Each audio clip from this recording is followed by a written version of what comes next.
there, thanks for tuning into Duckbricks. I'm Chris and welcome to LEGO Lookbacks, the show where we take a look back at an old discontinued LEGO theme. And for today's theme, we'll be taking a look at 2001's Life on Mars, which introduced a very unique style of alien, borrowing elements from the LEGO 1999 Star Wars battle droid. You can see that in the torso and the arms, but introducing new molds for the heads and legs, as well as giving us a special set of new astronauts, specifically with chrome blue helmets here, which were very special, introduced originally for the LEGO AquaZone Aqua Raiders line, but eventually reused for this particular sub-theme.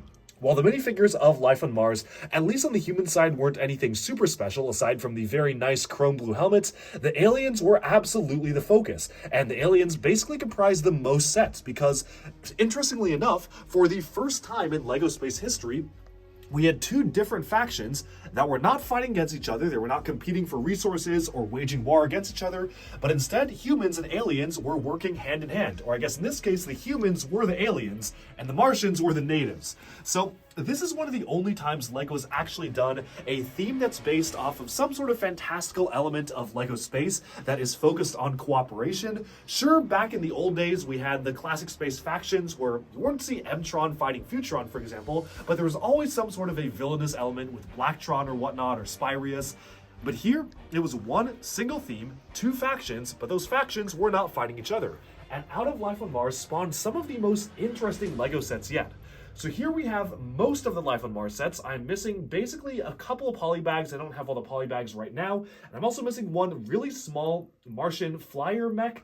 I know I have it somewhere. I spent the past hour looking for it and I can't find it, but basically everything else here you can see all of the Life on Mars sets.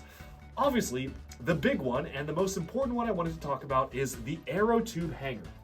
So this right here is the Aerotube Hangar, and it introduced a brand new system of play for LEGO Space that would actually be reused in LEGO Mars Mission years later.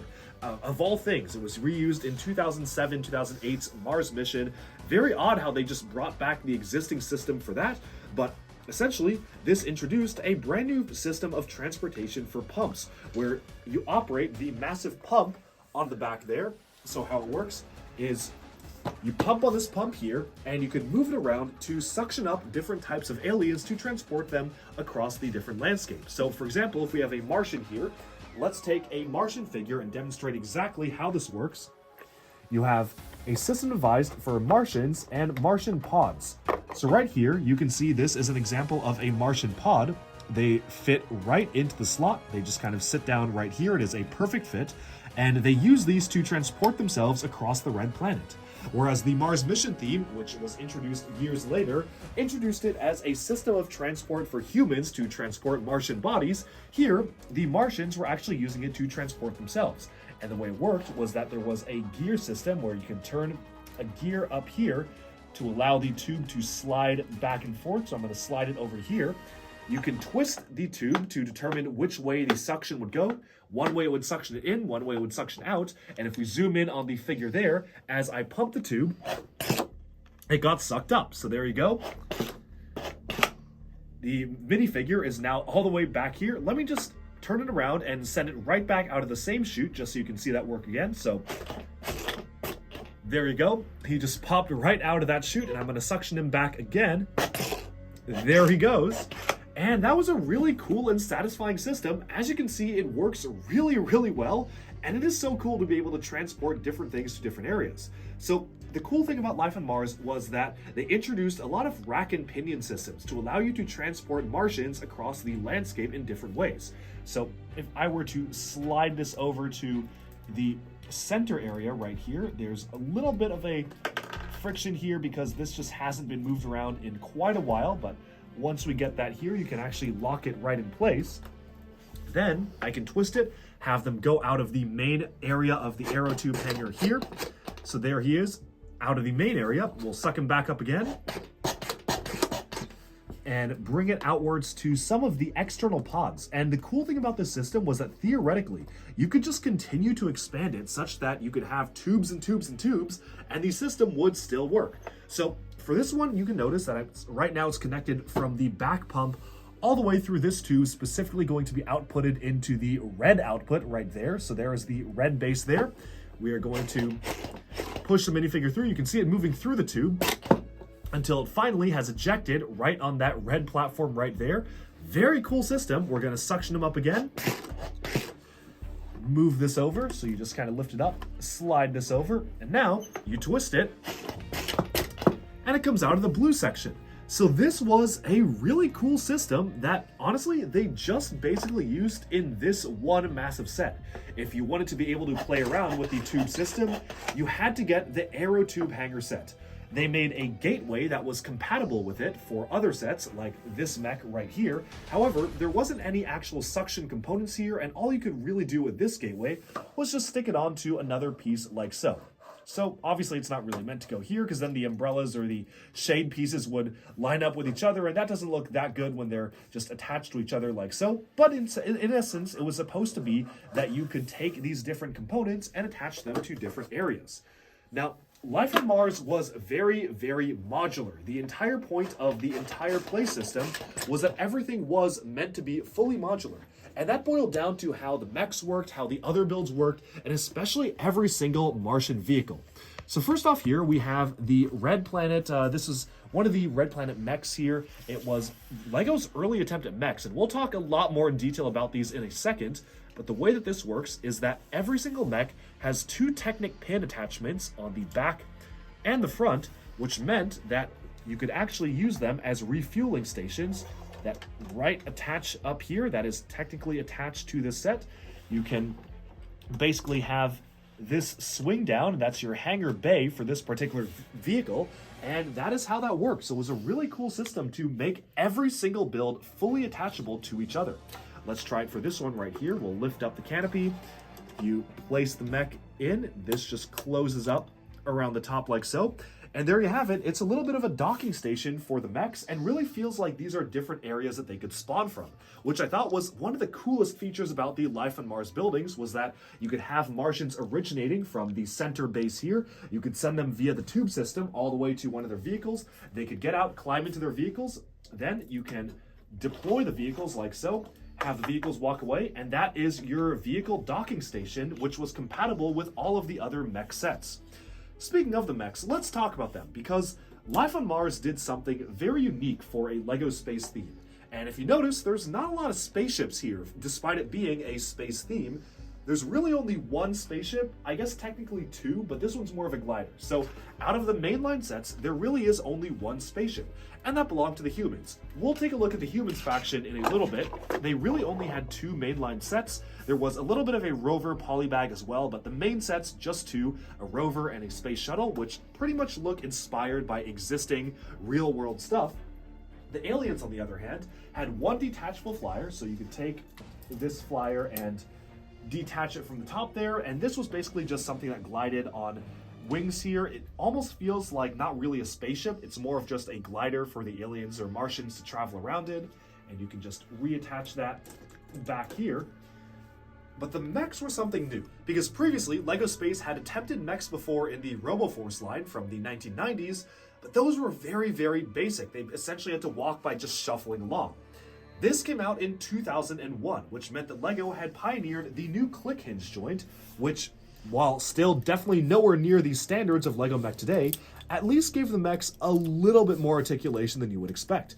Now, as you can see here, you could splay the legs backwards and forwards, and then you could use the click hinges to actually be able to rotate feet and the legs there, but then unfortunately, because of the nature of how they're built, these mechs were very, very fragile. They're very much the precursors to Exoforce and stuff that would come far afterwards, where they went really ambitious. They tried to give a lot of posability, where you can have the arms be moved up and down, have the joints opening and closing from the LEGO Alpha Team claw elements. Tubes are coming off here, but the tubes were meant to also be an aspect of the mechs themselves. But for the most part, these were really, really fragile. They were not the most fun to play around with. As you can see, my mechs are kind of missing a piece here and there. This was supposed to have a much larger blaster, for instance, but pieces were just so easily knocked off of these that honestly, they weren't the most fun to play with, because you can't really pose them too much. There's not a lot you can do with them in particular, but it was an early attempt at making mech-like builds for an original LEGO theme, which is really interesting how they were trying it this early. One thing that these do is that of course, like pretty much every LEGO space theme at the time, they had special detachable cockpits. These were meant to facilitate play to allow them to be able to soar around and act as spaceships of their own. These tubes are being very annoying and keep popping out because they're not the most stable things, but you can have these be flying around as their own spaceship pods. And the coolest thing is that they also have the pin attachment. So what you could do was, for one, you could take this larger four-legged crawler vehicle, detach the cockpit here, and if you wanted to, you could just place another mech's cockpit onto it, just like that. And there you go. Again, shows the system was fully modular, where each of the different components was specifically built to interface with each other. If you want to have this flyer, which was the top part of the blue mech, actually docked to the base here, you can just go all the way around to the aero tube base, and then dock it right here. So there is just a very fine docking station for one flyer.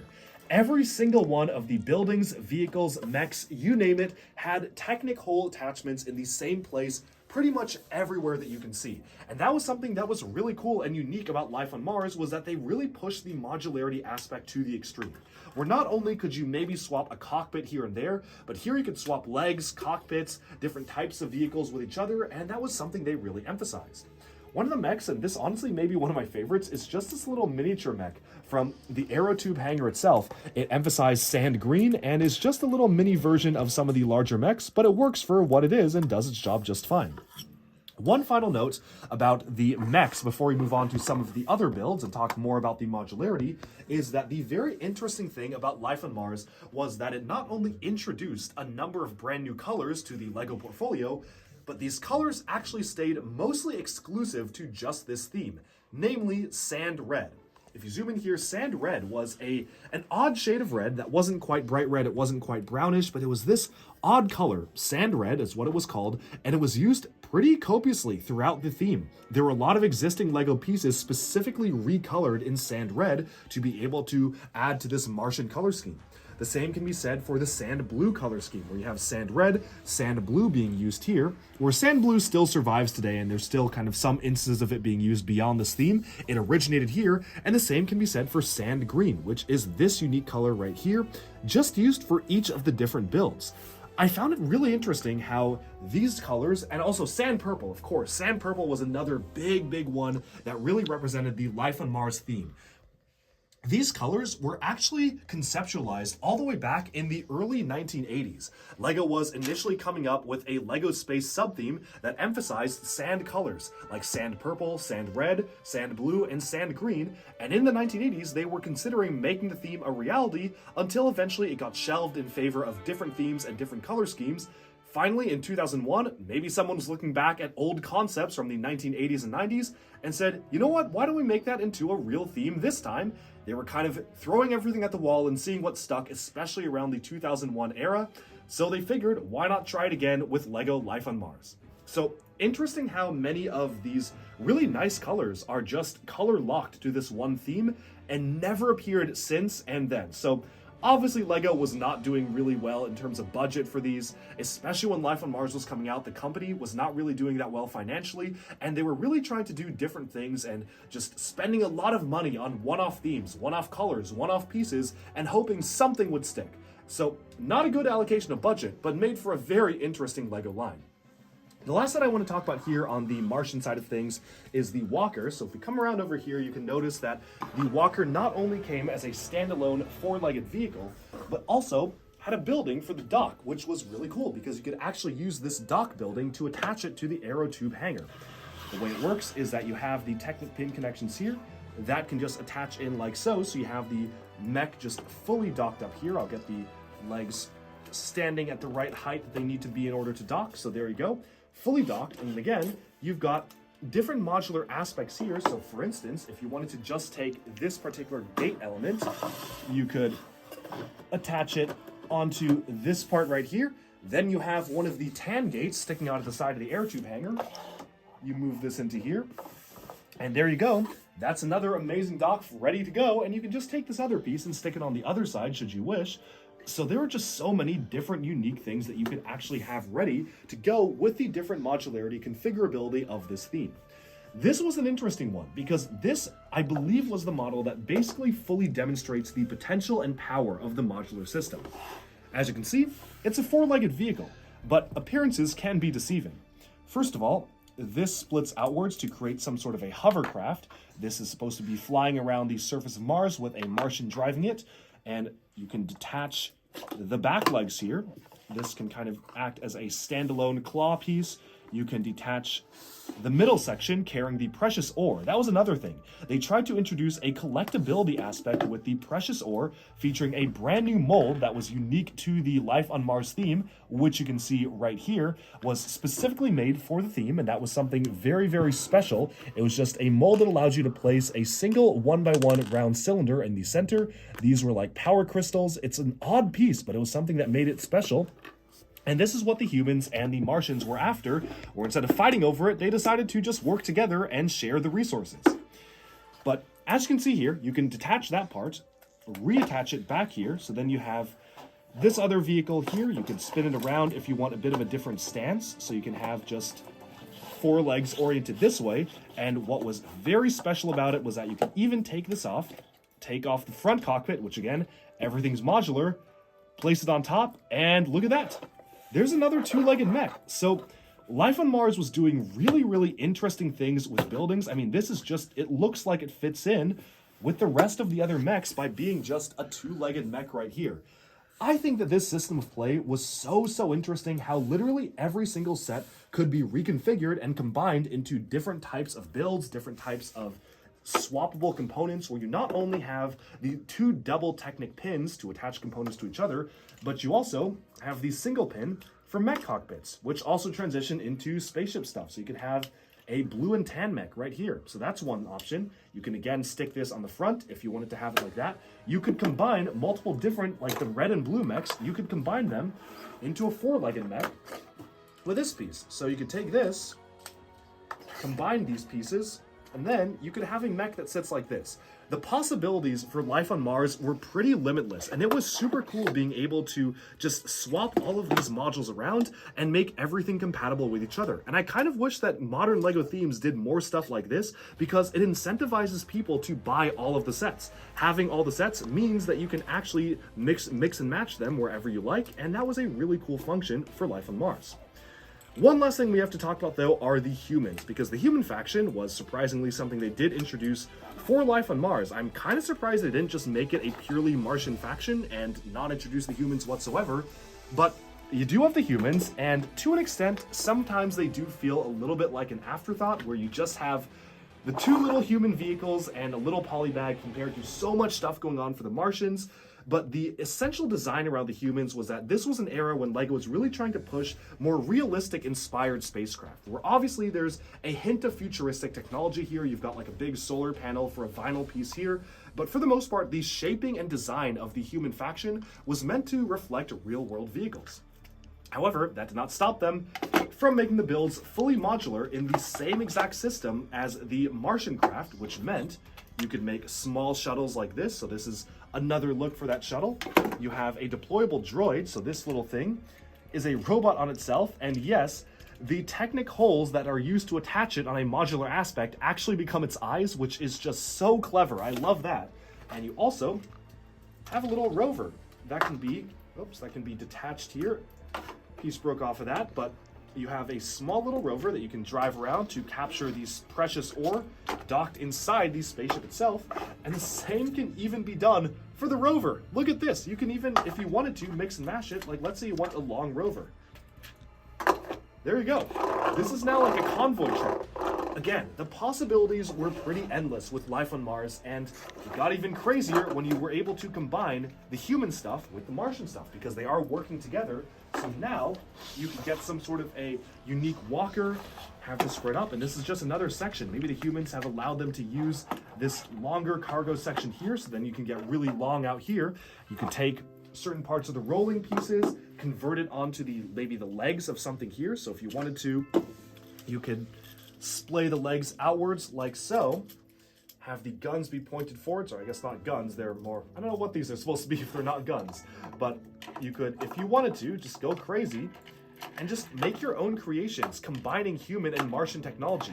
And that was something that was really cool about Life on Mars, was that every single bit, again, fully modular. So you could do pretty much anything you wanted to with enough Technic pins and enough connectors, and it was so cool seeing a LEGO theme built around collaboration be literally built around collaboration and combining pieces. This, I'll admit, maybe I'm a little bit nostalgic for Life on Mars. I know that a lot of people are not its biggest fan because the builds are pretty juniorized and it's a very odd LEGO space theme. It doesn't really conform to the norms of classic LEGO space factions.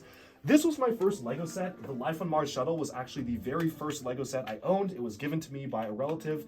So obviously I have very many fond memories of playing with Life on Mars when I was a kid. But you can see that modular building aspect is just so clever. Even the rover attaches by these same exact pin connections, making it a very unique LEGO theme that was not only based on collaboration with the story, but literally built on collaboration itself. Overall, Life on Mars, I feel, is kind of overlooked when it comes to other LEGO space sub-themes. A lot of people remember the classics, Blacktron, Futron, Mtron, Classic Space. But Life on Mars kind of came and went. It only had one single wave in 2001, and that was pretty much it. Sure, it had a ton of polybags where you could buy the aliens or Martians separately, as well as the humans, and a lot of little smaller vehicle polybags as well, like a speeder for the aliens, but really, the main point of Life on Mars was this modular aspect in the toy, which is so impressive and so much fun to play around with.